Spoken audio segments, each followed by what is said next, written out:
This is the Net Group Investments podcast, where we explore a variety of views and insights that investors care about.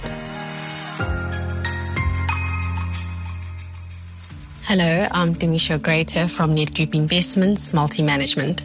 This installment of your market and economic wrap is titled Markets Exercise Caution Ahead of Key Economic Data. It has been a week since we witnessed the dramatic sell-off that created a ripple effect in global markets.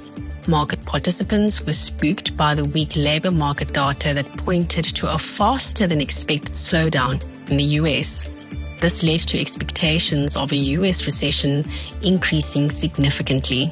In addition, the Bank of Japan's decision to raise interest rates, which was the second increase in nearly 2 decades, also played a meaningful role.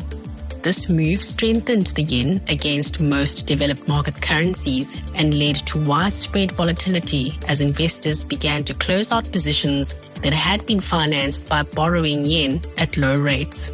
As if this wasn't enough to digest, a series of underwhelming corporate earnings from some of the world's largest companies also weighed on sentiment. This saw the VIX, which is sometimes referred to as the fear gauge, which is an indicator of global market volatility, jumping to its highest level since February 2020. Now, to put this into perspective, this is when worries about the economic impact of the COVID-19 pandemic hit. On Wall Street, the S&P 500 ended the week flat, despite an end-of-week rally on the back of US initial jobless claims decreasing by more than expected. Meanwhile, indices outside of the US experienced similar volatility, but mixed performance on the week's close, with the Stoxx 600 in Europe closing 0.3% higher, while the Topix in Japan was down by 2.1%. The local equity market dipped as investors dumped risky assets, with the JSE or share index recording significant losses across all its components. Our US equities were volatile last week, with 3 of the 5 trading days finishing at least 1% higher or lower, according to a recent note published by Goldman Sachs. While last week Monday saw the S&P 500 post the largest one-day decline since September 2022, the financial firm's finding was that this occurrence was not out of the ordinary, given that in calendar years since 1985, the index has experienced a median peak-to-trough drawdown of minus 10%. Additionally, the firm also found that a minus 5% pullback has historically presented a good entry point.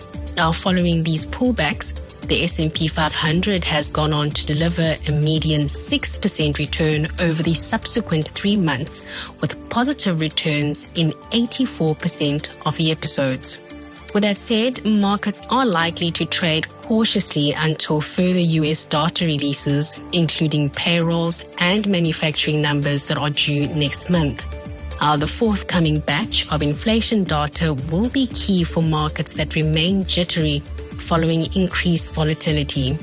Wednesday's US Consumer Price Index report for July will be a pivotal cue as to whether the economy remains sound or if investors will remain uneasy following the July's weak non-farm payrolls report, which contributed to the recent sell-off. UK inflation is also due on Wednesday, and this will be the first print since the Bank of England cut interest rates by 25 basis points. After 2 months at 2%, economists polled by Reuters expect the headline rate to tick higher to 2.3%. Other countries who are due to report the inflation numbers this week include Germany, France, and China. On the commodities front, softening consumption in China has led to OPEC lowering its global growth demand for the commodity. Nonetheless, geopolitical tensions in the Middle East have kept both oil and gold prices elevated, as seen in yesterday's trading session.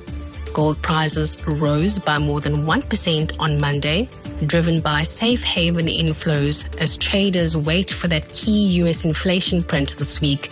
Naturally, expectations are that this could shed more light on the US Fed's interest rate cut path. We have come to the end of our note. Until next time, do take care from the multi-management team.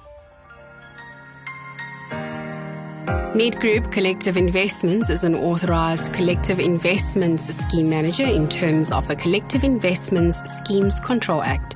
Ned Group Investments does not provide advice on financial products and will only give you factual information.